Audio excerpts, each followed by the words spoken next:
Ecco la nuova e definitiva casa della collezione di manifesti di Nando Salce ed ecco la chiesa di Santa Margherita, restituita ai trevigiani come museo, deposito ma anche spazio espositivo.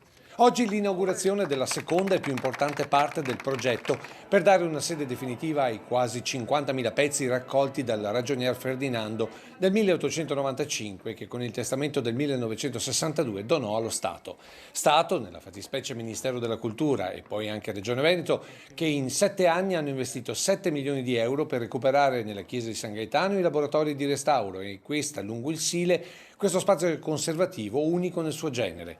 Perché Santa Margherita non è solo un magazzino. È un sito sicuramente accessibile, basta venire in biglietteria, basta chiedere una mail, abbiamo personale disponibile per le consultazioni, anche per chi ha una semplice curiosità, si ritrova in un manifesto che magari lo incuriosisce e vuole vederlo dal vivo. Pezzi unici per cultura, storia e bellezza, come questo primo bozzetto originale per l'etichetta dello champagne più famoso al mondo, o il manifesto per l'attivazione del trasmettitore più potente in Europa della radio italiana.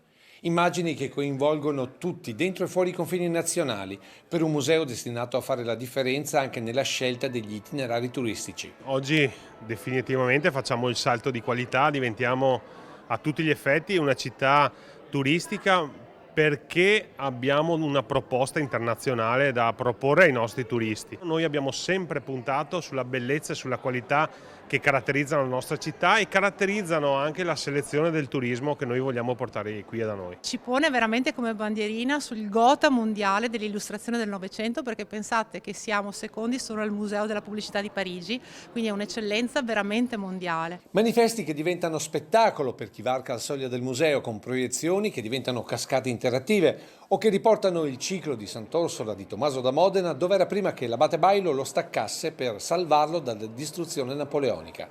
Spazio multimediale per i bambini e spazio espositivo, inaugurato oggi contestualmente con la mostra dedicata a Renato Casaro, la matita trevigiana che ha creato i manifesti di film che hanno fatto storia, partendo dallo storico cinema Garibaldi. È il primo praticamente a Treviso, era quello che mi dava la possibilità di entrare, di sognare proprio, perché realizzavo già i sagomati per i film diciamo annunciati, per annunciare il prossimo film.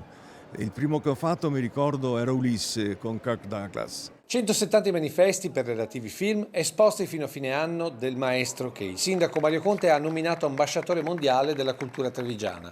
Casaro, che ci ha anche svelato di aver disegnato i cartelloni per signore e signori. L'ispirazione è stata la famosa scappellata trevigiana, no? Che si leva il cappello in segno di omaggio o di corteggiamento e lei che si gira molto timida, ecco la torre di Treviso, quindi questo è stato il manifesto che non è molto visto perché appunto essendo una riedizione insomma non ha più, però è secondo me è un bel simbolo.